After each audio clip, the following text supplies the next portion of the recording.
Hi, everyone. Thank you for joining this ECO webinar. This is the fifth yearly webinar from the ECO project. So today we're lucky to be able to organize a webinar hosted by Herbert Owen, senior researcher at the Barcelona Supercomputing Center. And today's webinar, so we'll dive into the Alya code. This will be so well, I'll cede the floor to Herbert and he'll be the one explaining things right away. Thank you for joining us and I hope you enjoy the webinar. Hello, my name is Herbert Owen and I will present to you the work that we are doing within EoCoE on wind energy. 1 second that I will share my screen.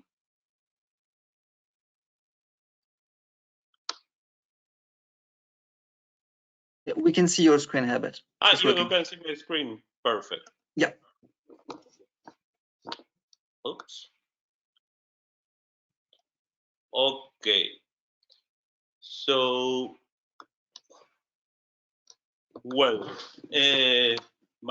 as I told you, I'm Herbert Owen from the Barcelona Supercomputing Center, and we work on wind energy, mainly on wind resource assessment. This means calculating the wind before a wind farm is built. You have to have an idea of how the wind is in this future piece of land and where to put your wind turbines. And typically, what the companies do, they measure at 1, 2, perhaps 3 or 4 masts for 1 or 2 years. They combine this with historical data. But then they need to extrapolate this data to the whole wind farm to have an idea where to present, where to put the wind.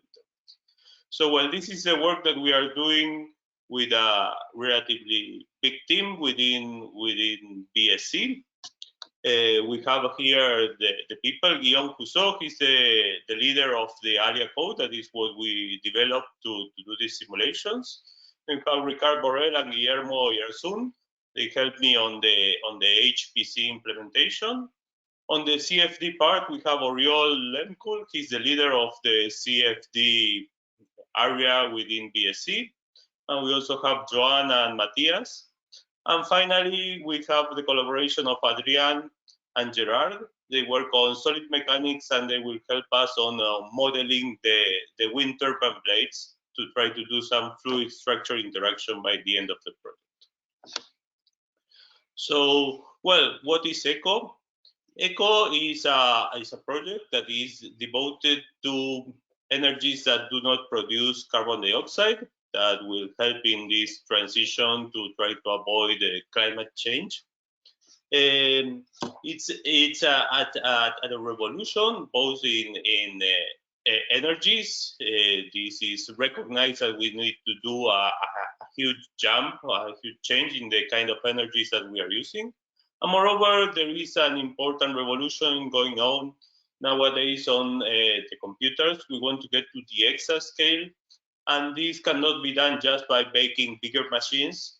We also need to change the architectures. This, in simple words, means mainly changing the kind of computers we are using. The kind of computers we use nowadays are similar to the computers that anybody has. It's mainly based on a CPU. But for several years now, a new technology that is using the graphical processors that are much more energy efficient is taking place. And in order to make use of them, you have to program different. And this is the main objective of EoCoE, how to adapt to these new technologies and make use of the next computer. Exascale computers are the next computers that will be appearing probably next years. Nowadays, to give you an idea, Mare Nostrum, the biggest supercomputer in Spain that is located in our center, in the Barcelona Supercomputing Center, has 6 petaflops, and 1 exaflop will be 1,000 petaflops. For the moment, the biggest computers in the world are 0.2 exaflop in the United States, and shortly we will have one such computer in Spain. But it will be quite different to the normal computers that we use nowadays. So, well, renewable energies could in principle provide the energy for the whole world. Here you see the consumption of energy, the small dot in brown to the left. And this is the total use of energy, and you can see that solar energy produces much more solar energy comes to the earth than what is actually used nowadays, much more. Also, there is much more wind energy. If one could use all of it or a bigger part than we are using now, one could cover the whole energy demands with this energies. So in EoCoE, we have like 5 different energies that we are working on. We have wind energy, that is the one I'm going to talk. We also have meteorology for energy, and this has applications both to wind energy, but it is more the kind of codes used to predict the climate, and also for solar energy. We have materials for energy. Here there are several applications, from solar cells to capacitors, etc. Water for energy to simulate geothermal energy and also simulate the dams that are another important source of energy. And final, fusion for energy, that is probably a big promise. This could be a total game changer if it managed to actually become usable in practice. So the EoCoE project is formed by members from 6 different countries, mainly France and Germany. This is where most of the partners are, but there are also partners from Spain, in our case, a couple of partners from Italy, one partner from Poland, one from Belgium, and one from the United Kingdom. So what is the objective of wind for energy? As I told you, this is one of the 5 scientific challenges. What we want to do is large eddy simulation of the flow over a complex turbine, that is a whole wind farm. Well,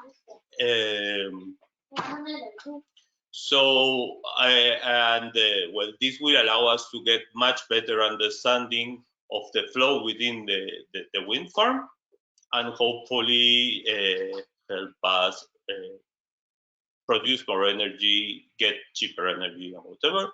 We also want to include the simulation of the actual wind turbine blades. This is a big challenge, and we would like to, by the end of the project, be able to simulate the wind farm together with the rotating wind turbines in big detail. The flagship code is Alya. This code is developed at the Barcelona Supercomputing Center for a bit more than 10 years now. It is a finite element code, and I will talk about it later. Our objective is to get to simulate meshes of about 10 to the 10 or 10 to the 11 grid points. These are structured grids. These are typically much more expensive than structured grids, but we need them if we want to do complex terrain. Finally, the impact we want to have is to optimize the turbine placement to maximize energy output and reduce wind turbine maintenance. The turbulence affects the wind turbine blades, and so knowing better how the wind behaves can help you reduce maintenance, among other costs. And then finally, increase European competitiveness by reducing the cost of energy.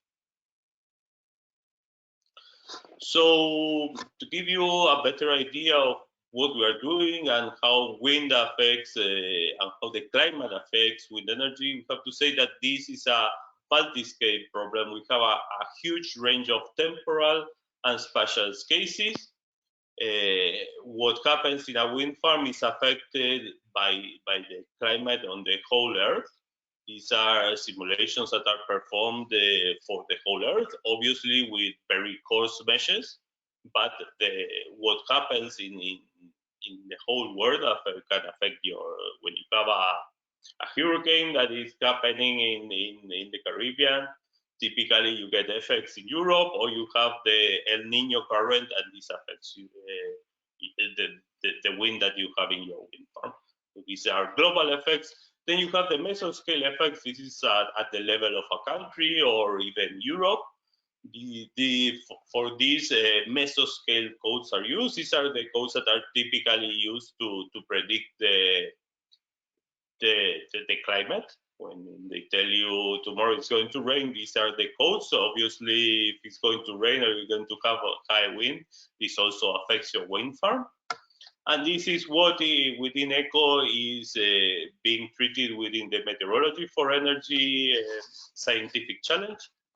Then we have the simulation at the wind plant level. You have to simulate the wind farm and perhaps a region before it, upwind of the wind farm. And you can include within this simulation the effects of the wind turbines, perhaps as distributed forces typically. This is what we call microscale simulations. These are typically computational fluid dynamics codes, where you simulate the wind over this piece of land, and it allows you to have a knowledge of how the wind behaves in your wind farm, where to position the wind turbines when you are building it. CFD here plays a very important role. And finally, you have even smaller scales at the level of the wind turbine that affect the energy that you are producing. The turbulence that you have in your wind turbine affects its resistance, its maintenance. So while you have a very, very huge range of scales, obviously you cannot simulate all of them at the same time. Where we will concentrate is in microscale, but we are also trying to include the even smaller detail at the wind turbine scale. We would like to be able to simulate these two scales together by the end of the project. And moreover, we need to have at least some of the influence from the mesoscale models. What is the impact of Exascale on these kind of simulations? This is information from the atmosphere to electron project, also known as ExaWind. This is a US project that is similar to EoCoE, but it's devoted exclusively to wind energy. So which are the opportunities? So it's known that the wide-scale deployment of wind farm is still hampered by energy losses at the wind farm level that are estimated at around 20%. And obviously, if one could reduce these losses, we could make wind energy much more efficient. Which are the simulation challenges? The simulation challenges are being able to perform wind turbine blade resolve, that is actually resolving the wind turbine in detail with the rotating wind turbines on a whole wind farm that is typically around 50 wind turbines for a useful operating period that can be, for example, 1 hour. This is a huge challenge and will require exascale resources. Being able to do this will help us understand the wind farm much better. We need to have the effect of the atmospheric boundary layer on our wind farm. Also going down to the interaction between the wind turbines and the response of the wind turbine itself. And finally, we need to do this over complex terrain. That is where lots of the wind farms are located nowadays. And what can we obtain from this? If we manage what we want to do, we want to improve wind farm design to avoid energy losses. It has been estimated that if one can improve the wind farm performance by just 1%, this is an amount of money annually of $100 million. And obviously, if one can make wind energy cheaper. This will help the penetration of wind energy and obviously help a lot to help against climate change.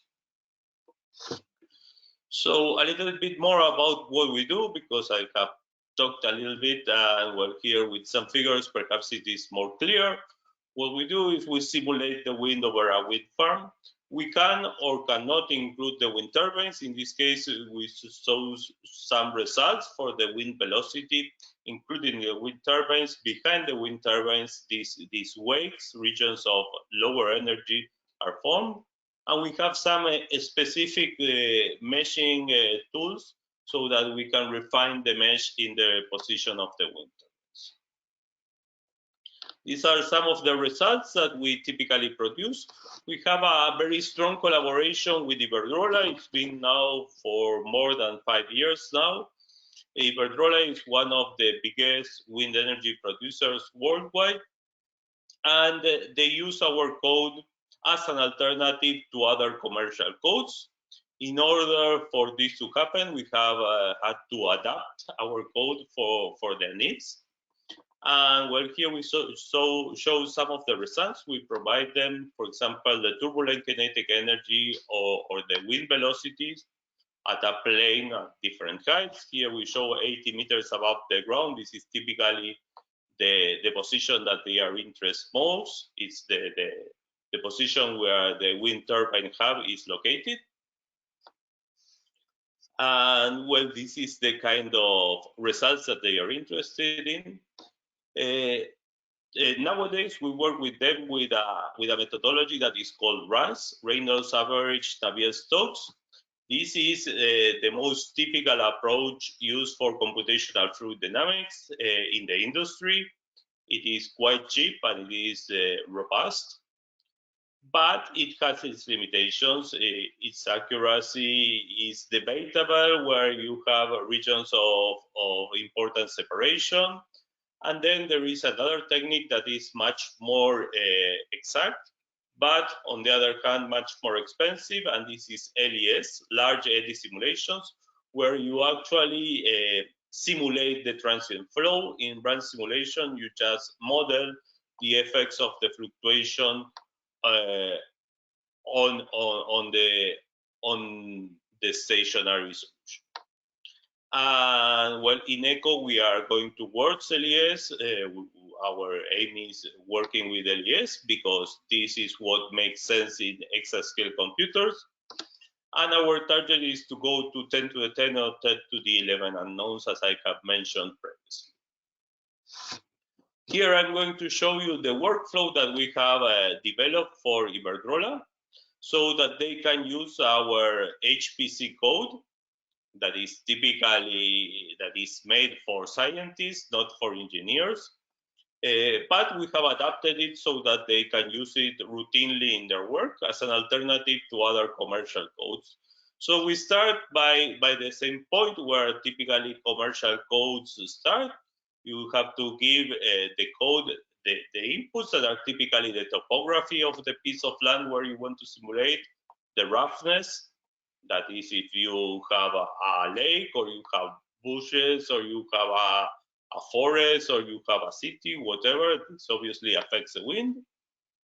And well, these are the main inputs that you give to this code. With this, we have developed our own meshing tool.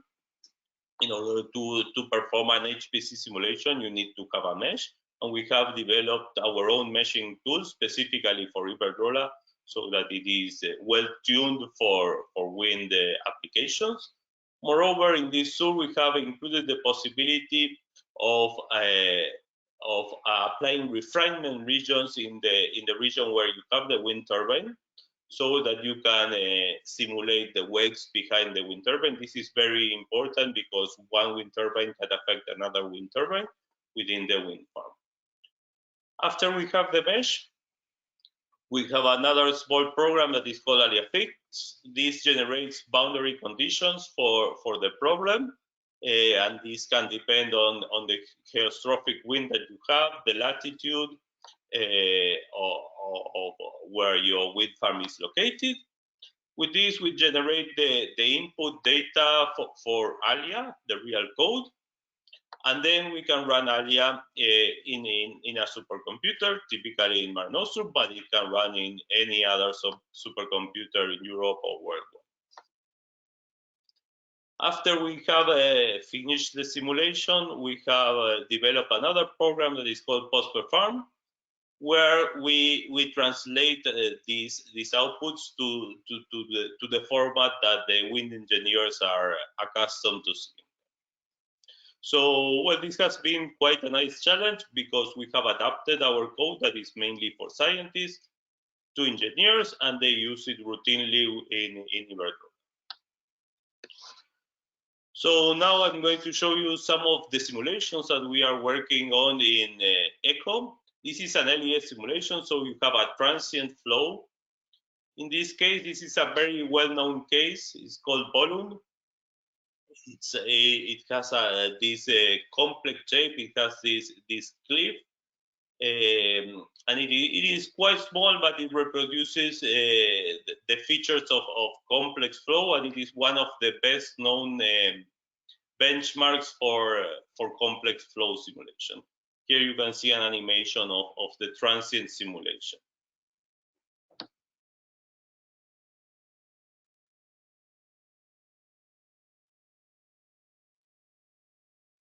Here you can see another of the examples that we are working on now. This is significantly more complex. The previous one was only just this cliff that is 12 meters high. Here, this is complex turbine. This is located in Sweden. And we have started doing some preliminary simulations. Here you can see two cuts for the velocity, and you can see an instantaneous velocity in these two cuts. You can see that the flow is very complex. There is a lot of turbulence in the wind, as is well known. And well, this is one of the challenges that we are working on within EoCoE. Here you can see some other results. These are the Q criterion for the vorticity. This allows you also to see somehow the shape of the vortices that are having place within the wind farm. Well, now I will talk to you a little bit about Alya. Alya is a finite element multiphysics code. This means multiphysics because it can not only simulate fluid simulations, but it can also do solid simulation, it can do thermal simulation, it can include free surfaces. And well, this code developed at BSc, and we have approximately 40 people working with Alya in BSc. Here we can see some CFD simulations that we perform. We have a team that is working in combustion. Here you can see a combustor. We also have a huge team working on bio simulations. Here you can see the respiratory system and the dispersion of particles. And on the top you can see some typical CFD simulations. Some of them are like more basic cases where one can test the efficiency of one code. So regarding the CFD part, that is the one that we are interested most in wind energy, we have performed important changes in our formulation in these last 3 or 4 years. Before we used the typical approach within the finite element community. This is the variational multiscale method for stabilization, coupled with an implicit treatment of the momentum equation. And now we have gone to an explicit treatment in time using Runge-Kutta 3 or 4. And finally, we do not use any stabilization. This is pure Galerkin discretization. What is important now is that we use an energy conserving term for the convective term. Moreover, it also conserves momentum and angular momentum. This is a very new work from the year 2017. We use equal order meshes for our simulation, typically linear elements, but we are also using working with higher order elements nowadays. And since we use equal order elements, we do not satisfy the in-sub condition and we need to stabilize. This is the only stabilization that we introduce. And it is introduced by the fractional step method. And there are no additional parameters to tune. Just the stabilization just depends on the time step size. Finally, we use explicit LES models. That is, we introduce a turbulent viscosity to take into account the effects of the small scales, the one that we cannot simulate. We only can simulate the large scales. And typically, we use the Breman model, but we are working strongly with Professor Hugo Piomeller on the development of the ILSA model. This is something that we have high expectations nowadays. And I would say that the key feature of the method that we use is that it is simple and that there are no numerical parameters to tune. Once we want to do a simulation, we have to generate a good mesh, but then there is no playing around with parameters. Before, when we were working with our BMS implementation, there were lots of parameters to tune, and then, well, it was much more complicated, and it was like kind of an art that you could not transfer to an engineer. So finally, some other things about the code. We, as I said before, we can use high order elements. We are testing quadratic and even cubic finite elements. When we have quadratic elements, this means that you have third order accuracy in space. We are getting some very nice results with this. As I mentioned, we use explicit discretization in time, and this typically implies using a land mass matrix. But now we are working with an approximation to the consistent mass matrix. This is recent work by Guillermont that we have implemented in Alya, and we are having very nice results. For the temperature equation, you need to introduce some stabilization, and we have departed from the BMS method, and now what we are using is entropy viscosity method, also proposed by Guillermont. And finally, some small comments on the solids module that we want to use to simulate the wind turbine blades deformation. We have a continuum shell element module within Alya that can simulate anisotropic laminates. And well, here the key challenge, more than the code itself, is the mesh generation. It becomes very, very difficult to be able to generate a mesh taking into account these anisotropic laminates.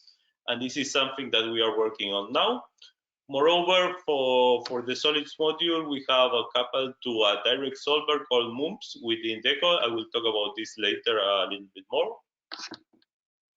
So what about our CFD simulations? Here we show some results for very simple cases. These are the typical benchmark cases. This is just a cube, and this case is called the Taylor grid vortex. You have a vortex that decays in time. It becomes smaller and smaller, as you can see in the right. And here the two parameters to look at are the total kinetic energy evolution and the total entropy.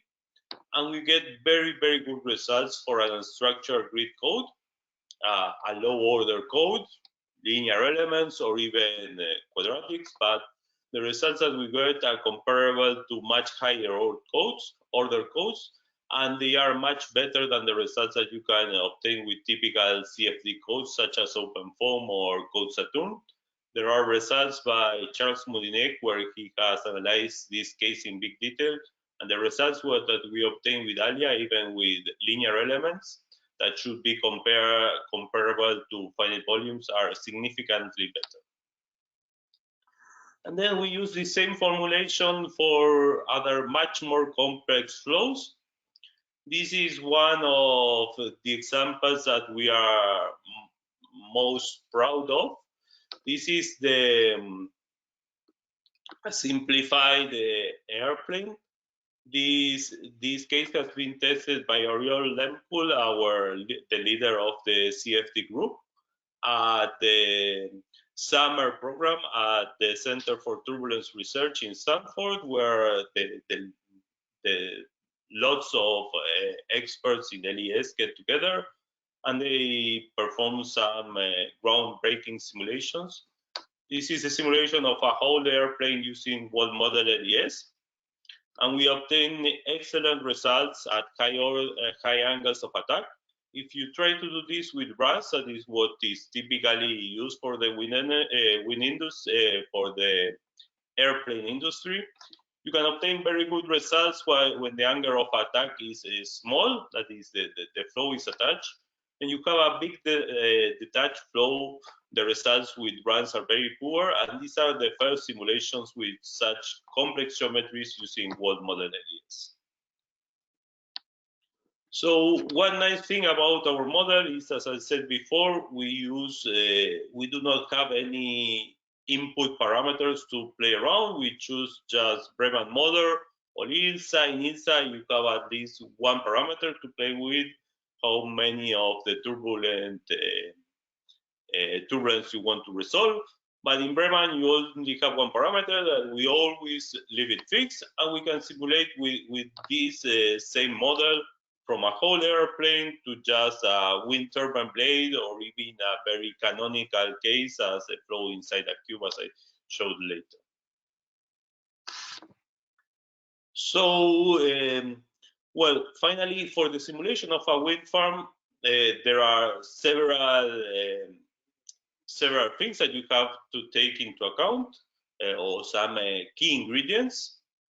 Obviously, when you want to do a complex terrain, that is typical terrain where you have land, you have a mountain or whatever, you have a cliff, you need unstructured grids. You could try to do things with structured grids, but you have limitations, and we believe that unstructured grids is the way to go. This is not only the approach that we are following, but also in the projects in the United States I talked about before. We, both them and us, have chosen to go with unstructured grids. You need to include things that are physical effects that are present in the simulation. Coriolis forces, you can sometimes neglect them, but well, when the wind turbines become high, you need to include them to have a more accurate solution. When you introduce Coriolis forces, you also need to introduce temperature coupling, and temperature coupling is very important for the wind. Typically, in the simulations that we do for Iberdrola, we do not take into account this temperature coupling, but it is known that actually the wind behaves very different depending if you are in a stable simulation that typically occurs during the night when the ground is cold. Here you have much less turbulence, and instead when you have important solar radiation, you have a much more unstable behavior of the wind, much more turbulence. So in taking into account turbulence coupling, temperature coupling is very important. When you have forests, it's good to take into account the effect of the canopy because it affects the wind turbine profile. Moreover, we can include an actuator disk. This is a simplified way in which to take into account the wind turbine effect. It's just a distributed volumetric forces in the position of the wind turbine.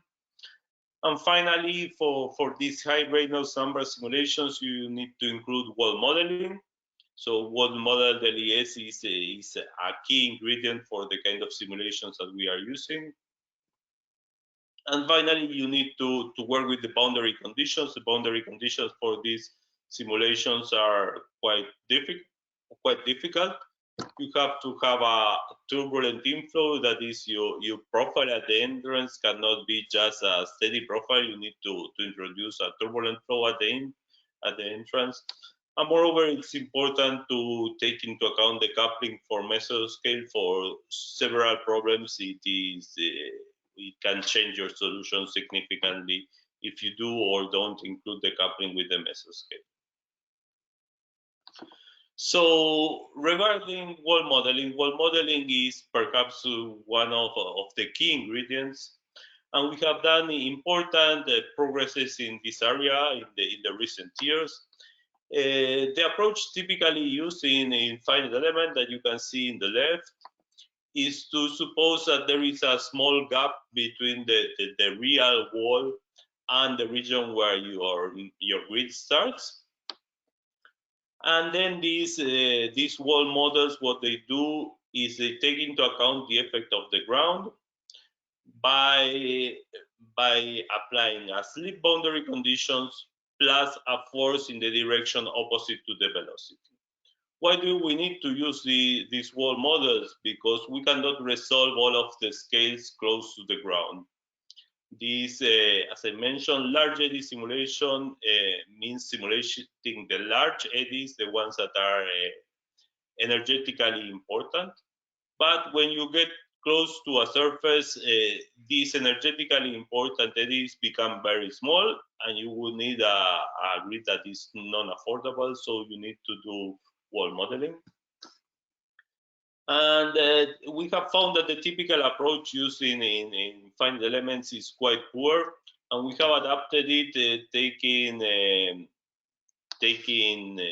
adapting the model proposed by Kawai and Larson, where we get our velocity, the velocity we get from our simulation at a point that is not at the wall, but more towards the inside of the domain where the velocity is better predicted. And based on this velocity, we apply the traction. We have obtained important improvements with this approach. Here on the left figure, we can see in blue what you can get for the velocity using the classical finite element approach, and these results are very poor. And instead, when we use this exchange location approach, using this velocity from inside the domain, you get much better results. On the right, you can see results from Vasilev et al. This is a very well-known group within the finite element community.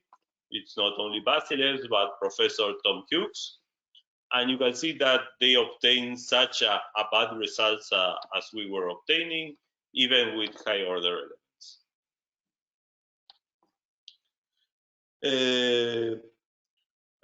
Moreover, when the geometry becomes complex, this wall modeling approach that implies using these slip boundary conditions, but this additional force, in order to apply these slip boundary conditions, when you have a complex geometry, you have to define local axes so that you can define a normal direction and a tangential direction, and prescribe zero velocity in the normal direction. And when you have a complex geometry, this becomes not very robust, especially when you have a sharp angles. So we have been working on another approach where we apply zero velocity at the wall, and we modify the viscosity in the first element to get the correct tractions. And we have seen that we can obtain much better results when there are sharp angles, not only for cars, but also for an ACA profile and whatever. And this is the approach that we are using now, not only for these cases, but also obviously for flow over complex terrain. I will talk a little bit more about the bolund project. This is the case that I showed before, this important cliff. This is perhaps the best known benchmark about the complex flow for atmospheric applications. It has a geometrical shape that induces complex 3D flow.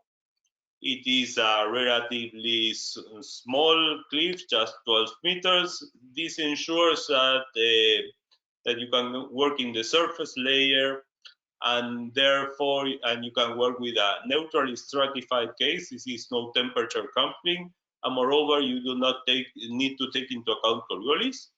And for a benchmark problem, this is good because you can kind of separate different effects. If you have all of the effects together, Coriolis, temperature coupling, complex terrain, whatever, then errors kind of compensate, and it is very difficult to know where your errors are coming from. So this is a very nice example. Moreover, the wind is coming from the sea, so the inflow profile is quite simple. Here we can see some details of the mesh. You need to have a refined mesh in the cliff. This is an advantage of a structured grid methods, as I mentioned before. We have used a 26 million element grid for this case. We have the CFL number. This determines the time step that you can use of 0.85. For the inflow, we have tested two alternatives, a synthetic inflow. This is a technique proposed, well, in our case, we have used the technique proposed by Kempf et al. And we have also tested a precursor run. That is, you run a periodic flow over flat terrain. And here you do not have any inflow boundary conditions because it's periodic. And then the velocity that you get from this simulation, you use it as an input for your inlet.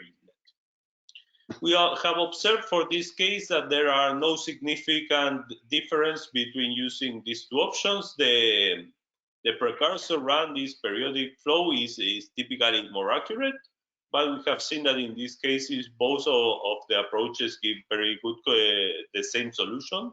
And then the synthetic inflow is preferred because it is cheaper. Here we show some of the results for these cases, both RANS simulation and LES simulations. And we can see that all of the cases have some errors. These errors range around 10%. You can even see 17% or whatever. In the case of Alya, we obtained 12.4%. We were thinking about going towards a finer mesh, but then we came across this very nice paper. It's called "For Wind Turbines in Complex Terrain, the Devil is in the Detail." And this was experimental simulations in a wind tunnel where they produce a scaled version of this geometry. And so here in the top left, you can see in the bottom the photograph of the real cliff.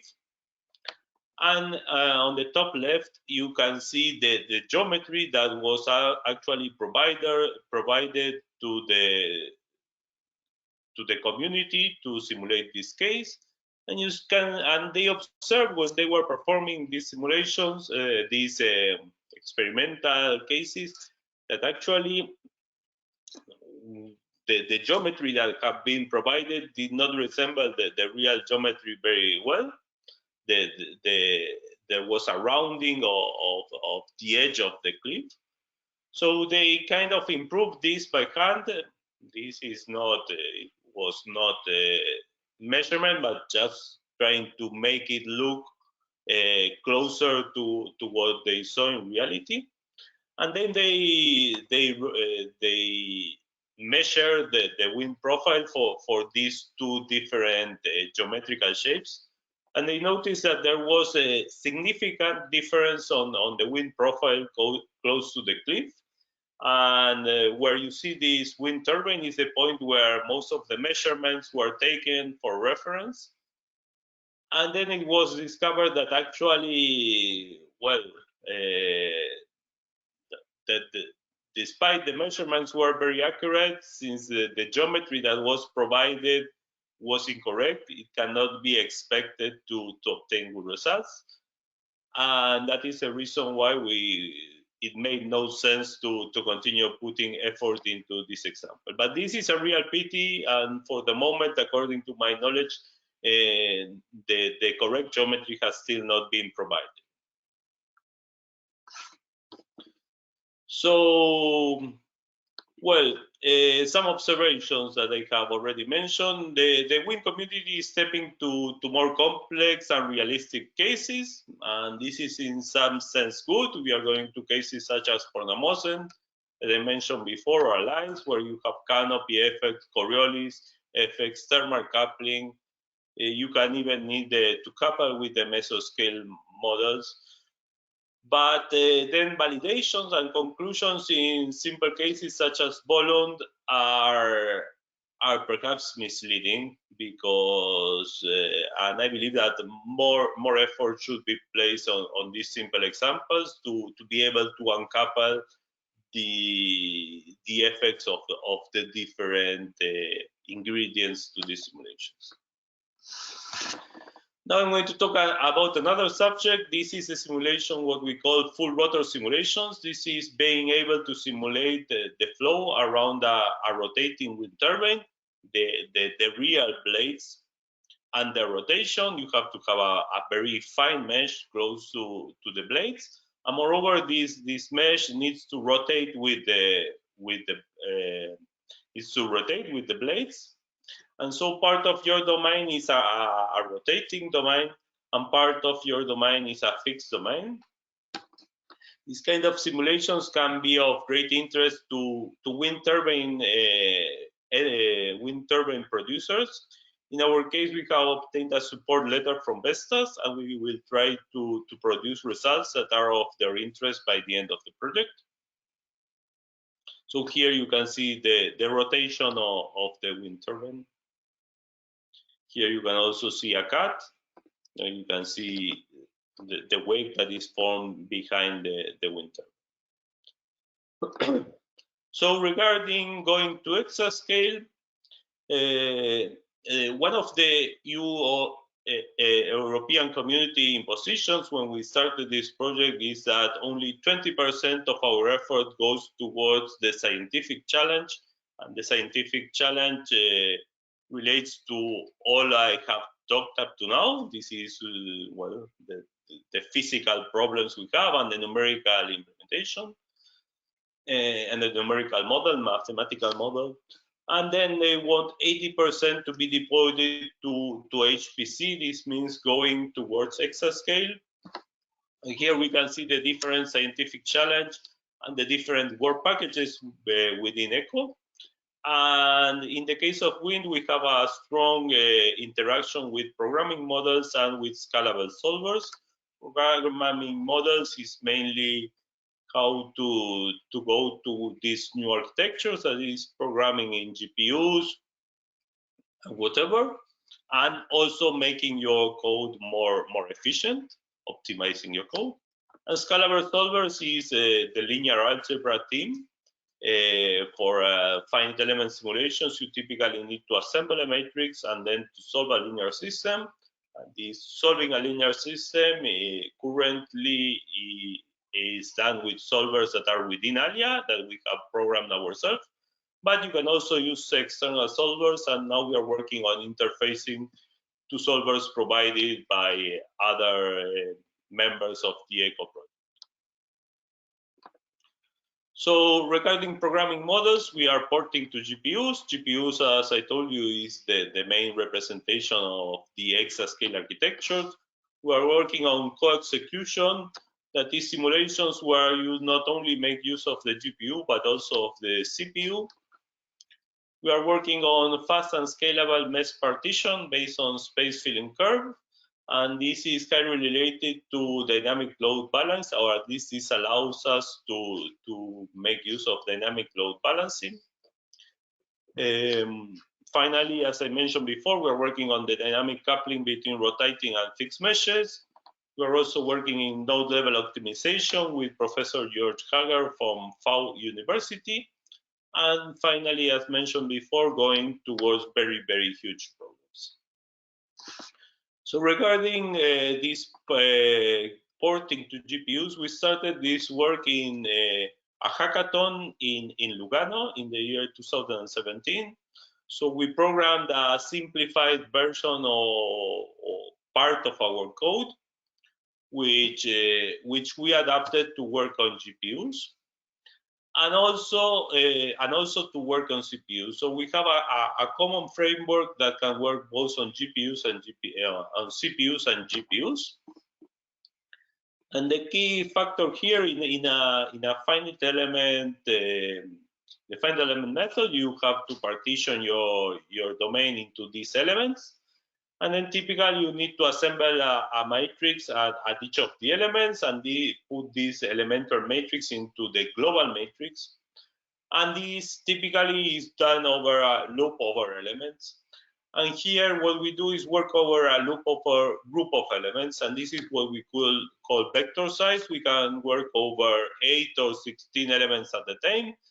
This is what we typically do for CPUs, and it brings an advantage in CPU times comparing to doing just one at a time. And in the case of GPUs, it's the same approach, but the groups of elements that we give at the time are much bigger. Here I show some times. So where our baseline was, in this case, these simulations were done in Pisdane, the Swiss supercomputer, because we were doing the hackathon there in Lugano. So in this case, working with 24 cores, this means 2 nodes of this computer that has 12 cores per node. We get a time of 2.99 seconds. This was with the Intel compiler, that is the one that is most optimal in that conditions. And instead, if we made use of 2 nodes, but making use of the GPUs, here we played around with these groups of elements, how many elements we get at the same time. We started with groups of 16,000 elements, and in the end, we ended that the optimal was 128,000 elements at the same time. With that, we obtained 1.64 seconds. This is nearly half of what you can obtain with the CPU. So this is an order 2 improvement comparing to what you get with CPUs. Currently, we are also working on, we did this with OpenACC. OpenACC allows you just to introduce some pragmas, but not to modify your code heavily. We are now testing also with CUDA. In CUDA, you have to rewrite part of your code entirely in CUDA. It is more difficult to code, so this is not that easy for all of the scientists. But well, we have seen that we are obtaining also some even further performance gains. But well, this has advantages and disadvantages. It is faster, but in the other hand, you need to have one code for your CPU part and one for your GPU part, and well, it's a heavier maintenance issue. So well, this is something that we are analyzing at this moment.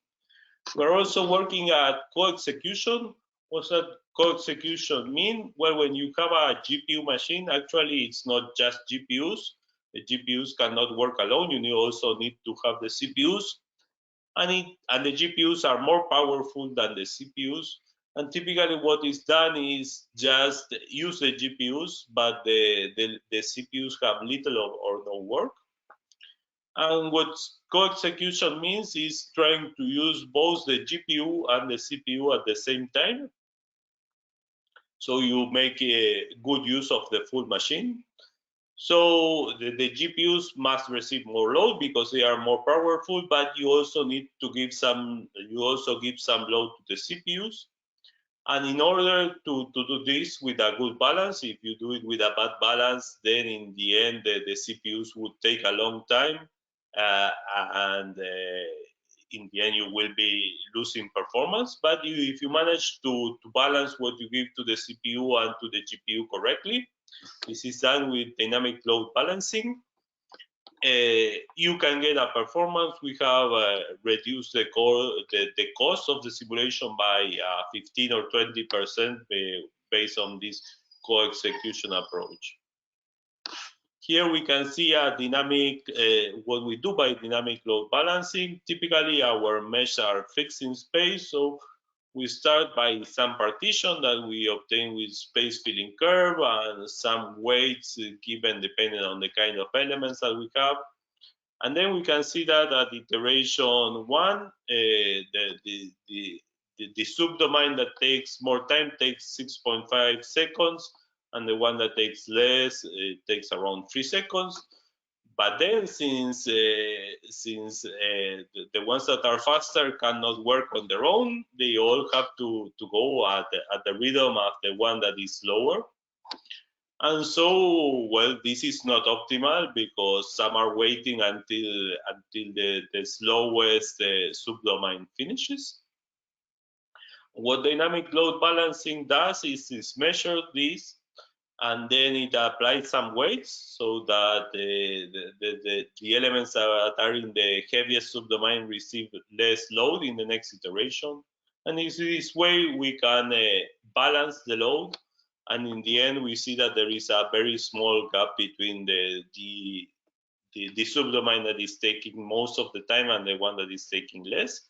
This is to have a good load balance, and it means that you have reduced your time from 6.5 seconds per time step to nearly 4.5. This is very, very important. And this is important not only on, this is useful both on cases where you have fewer CPUs or fewer GPUs, and it is also very important if we want to do this co-execution, because you need to give very or much lower load to the CPUs in this case. Regarding the dynamic load coupling, we are using this for the rotating wind turbine blades, but we have also used it for rotating car wheels. And well, here you can see some reference if you want to have further information. I cannot go into big detail about this now. We are working, as I said, on load level optimization with Professor George Hager from FAO, using the liquid code. And we are also working with the POP team. POP is another center of excellence that is devoted exclusively to code optimization and parallelization. And within EoCoE, we also did some improvements. And as I mentioned before, the finite element solver typically has like two main steps: the assembly of the matrix and the solution of a linear system. For the solution of a linear system, we have chosen to interface Alya with external solvers, and this I will talk a little bit later. And for the matrix assembly, we have decided to optimize this process, and we were able to reduce the time by 30%. This is a lot of CPU hours that have been saved, a lot of energy that has been saved, and less CO2 that has been produced. Regarding the scaling to huge cases, this is a big challenge. When you want to use a whole supercomputer, you typically come across problems that you do not come across when you are doing a normal simulation over 2,000 cores. And here I show you one of the biggest cases we have done past summer, when the Mare Nostrum supercomputer stopped and we could have access to all of the computers. We were able to run a case of 2 times 10 to the 9 elements. This is close to the kind of grids we want to achieve by the end of the project. This is a little bit more than 10 to the 9, and we want to get at least to 10 to the 10, and with a bit of optimism to 10 to the 11. And we have been able to run this simulation. This is an aircraft simulation for 24 hours on 2,000 nodes. This is nearly the whole Mare Nostrum machine. This is 96,000 cores. And finally, just a couple of comments on the linear algebra work that we are using. We have coupled with several iterative and direct solvers. The first one we coupled to is called HGMG, Aggregation Multigrid. This is a solver developed by Van Notai in Belgium, and we have obtained very impressive results. We have obtained, in some cases, results that are 5 or even 10 times faster than what we obtained with Alya's own solver. We are currently working a lot with the PS Blast team. This is a team from Naples and Rome, the Italian team in EoCoE. And they have this PS Blast package that we have already interfaced, and we are doing the first test now. A nice feature about this linear algebra package is that they have not only a CPU version but also a GPU version, and this is very important, as I said before, in going towards Exascale. We have also interfaced with the MAFIS linear algebra package that is developed at INRIA, and moreover with the PASTIX direct solver that they also developed. And finally, we have also interfaced with MAMS. This is a direct solver that we are testing for our solids problem. These are very badly conditioned problems, and here you typically need a direct solver. Well, so what are the benefits of this we are doing? Simulating a wind plant, a wind farm in big detail, being able to simulate the rotating wind turbines and at a scale that has not been done before. These can drive innovation and improvements in wind turbines and wind plant design. We can obtain new knowledge that is unattainable with experimental simulations. Experimental simulations for these cases are very difficult. You can do scaled down experiments in a wind tunnel, but these have huge limitations due to the Reynolds number they can be run at. And they cannot include Coriolis forces or whatever, so there are huge limitations in experimental capabilities. And then if you want to measure in a real wind farm, then you have a lot of uncertainty due to boundary conditions, well, the measurements that you can get and whatever.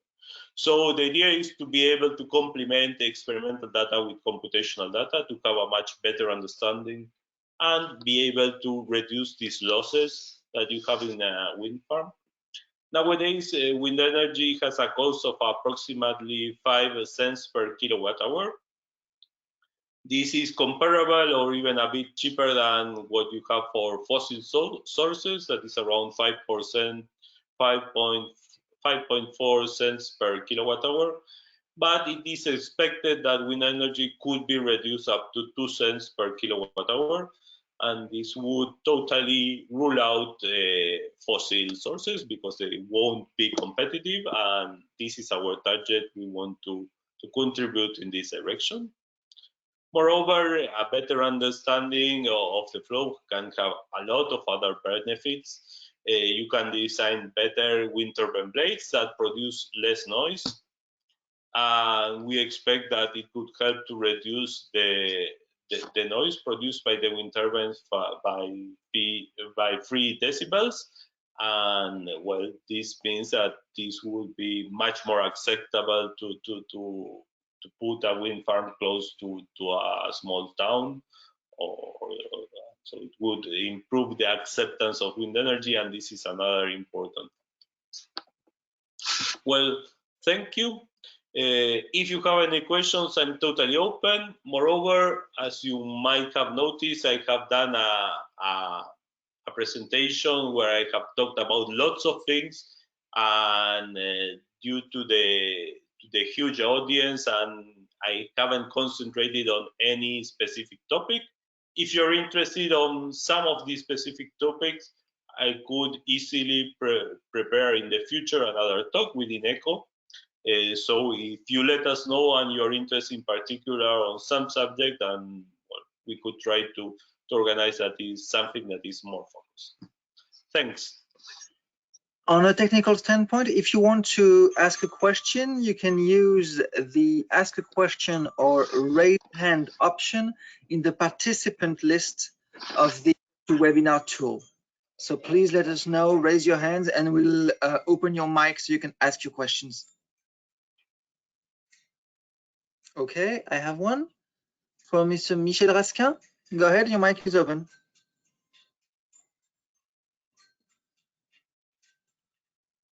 Mr. Raskin?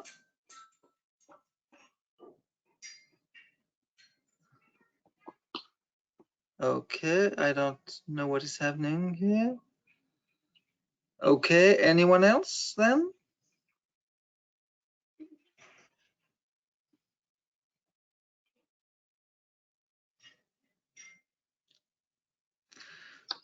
Okay, Eduardo, your mic is open. Hi, hi Owen. Hi Herbert, sorry. I just have a small question. So you were mentioning your effort in trying to have a implementation that uses both CPU and GPUs, and I assume that this is quite a challenge. So my question was maybe a little bit technical, but I was wondering, when you talk about load balancing, do you do this load balancing at runtime, or do you do it afterwards, after you measure which elements are more expensive? Well, yeah, we can do it at runtime, and we have several options. Typically, our mesh is fixed, so we can do this at the beginning of the simulation. A typical LES simulation is hundreds of thousands of time steps, and the load does not change significantly at each time step when you have a fixed mesh. In some cases, we could in the future, and we are working towards this, to have adaptive meshes, and then you would need to load balance every time you remesh. But typically, when your mesh is fixed, you do this adaptation at the beginning of the simulation. As I said, I don't know, 10, 12 time steps until you get a good load balance. And then you leave this partitioning fixed in time, and this should work well. We have encountered situations, and this might be the case when you are running exascale simulations, where your computer that has a lot of cores, at some moment one node starts working a little bit slower than the other ones, and then you get a load imbalance that varies in time and does not depend on your simulation but on the hardware. And there you could also use this dynamic load balancing at runtime to try to compensate this. For the moment, we are just using it at the beginning of the simulation. You repartition several times until you get a good load balance, and then you leave this mesh partitioning fixed for the rest of the simulation. But we are also exploring on using this dynamically, or even, as I said, with meshes that are adapted in time. And this is quite fast, because it's based on this space filling curve approach that partitions your mesh in parallel, and it is quite fast. So you can do it at runtime. Okay, thanks. Okay, next question is from Mr. Frédéric Chalot. Yes. Hello, good morning. Yeah, hello. How are you? I have a question regarding the vector length that you use on CPUs and GPUs. You mentioned that on Intel CPUs, you use a typical vector length of 8 to 16. And if I recall correctly, when you go to GPUs, you use up to 100,000 as a vector length for a group of elements. Yeah. Is this an issue building such big blocks? Do the elements have to be disconnected, or can you comment on that? Well, when we do this vector stuff, if we have an hybrid mesh, I mean a mesh that has both tetras, pyramids, and prisms, that is quite usual in our meshes. We group the elements so that these groups of elements are all tetras, and then if we have prisms or pyramids, we have to send a group that are all pyramids, and so these groups have to be all of the same type of element. Then we have not observed much more problems, and initially when we started testing on GPUs, we thought that our ideal size would be around 4,000 elements at the same time. But then we started doing tests on P-Stain, and we started increasing the number to see what happens. And well, this is the results I showed you, and it came out that the ideal number was around 100,000 elements at the same time. So well, you have to have typically quite huge domains in these cases for the GPUs. The GPUs want to have a lot of load. When we run on CPUs, we can sometimes scale up to just 30,000 elements per core, and obviously then well, you can put this number at 1,100. In this case, lots of positions are empty. But well, typically when you run with GPUs, you have to work with the bigger subdomains. Okay, so the only constraint is to block the elements by the same type. Yeah, block the elements by the same time, and we have observed no other problem. Okay, thank you.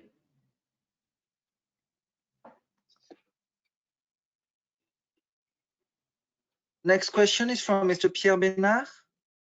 Yes, hello, good morning. Good morning. I'm also very interested in the CPU-GPU co-execution. Did you measure the overload of the scheduler that you use? Sorry, if we overloaded the scheduler, here I cannot answer you correctly. Okay. If you send me an email, I will get somebody from the more HPC side that can answer you. But I believe we did not do anything, at least from what I remember from the hackathon, there was nothing specifically done there. Okay, and maybe I have one other question, if I may. Yeah. It's more on the atmospheric boundary layer and the turbulence injection that you may add in your simulation of wind farms. What would be your strategy? Because you proposed two in the simple case in the presentation. What would be your strategy for the real wind farm cases? Well, it seems that the synthetic inflow is working correctly, but well, we still have to see what we do. Actually, in one of the cases I showed, this Hornamosen case, I kind of altered the geometry in the region that was not of interest to make actually this geometry periodic.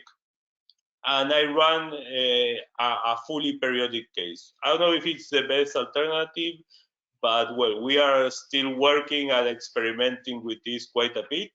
And moreover, what is important now is that we also have this coupling with the mesoscale. And this is another thing that will affect your boundary conditions. And well, so there is nothing clear for the moment. For the moment, the approach seems to be this synthetic eddy, this synthetic inflow, but well, we are open to other alternatives too. Okay, thank you. Okay, we have a question from Ms. Séverine Riberg. Yeah. Yeah, can you hear me? Yeah, we can. Cool. Sorry. Yeah, my name is Severin Reiberg. I'm coming from the Forschungszentrum Jülich in Germany. First off, thank you for the very interesting talk. It was definitely eye-opening, I would say. I'm coming from the background of, or rather I'm coming from a group of energy systems analysis, and a group which specifically tries to address this last question you brought up. You know, do these wind turbines fit into future energy systems more so than fossil fuel energies and this sort of thing? And of course, this depends on a lot of topics, not only related to the performance of the wind turbines, but of course, highly related to them. Therefore, I wanted to ask if you thought at all about using this Alya tool as a tool for energy systems design, you know, to try to answer the questions of where should these wind turbines or whether wind farms be placed, how should they be operated, you know, these sorts of questions. Is this within the scope? Well, this is within the medium to long-term scope. Now we have a lot of challenges and not that much manpower, but it is clearly a very interesting topic. Perhaps if you wish, you can contact me by email and we could even explore the possibilities of talking about this to Iberdrola. Perhaps Iberdrola could be interested and we could think about a collaborative project in the future with them. So if you would like to contact me, you can contact me through ECO, or I guess that you can find my email, herbert.owenbsc. Well, I would be interested. I am interested about this, but well, for the moment we have too many open challenges to to put one more, but well, talking with Iberdrola, perhaps this I'm sure could have an interest. I see. Okay, I'll follow up with you on that through email then. Thank you very much. Okay, if I'm not mistaken, this was the last question. Let me just scroll once again to the participant. Oh, Mr. Bernard, did you have a follow-up question? No, it's okay. Okay, sorry, your hand was still up, it is raised, but okay, thank you. Okay then, well, thank you very much for attending this webinar. Herbert, thank you very, very much for hosting this session. I hope everyone found it to be interesting. We'll keep you posted on the future ECO webinars, which will be starting as soon as next month. And in the meantime, have a great day, everyone. Well, thank you. And as I said before, if you are interested on some specific topic in this first talk, I didn't know the audience very well, and I knew that I had people from very different backgrounds. But if you are interested in any specific topic and you write to EoCoE, we can surely plan to do a second webinar that is more focused on specific items. Bye. Bye, everyone.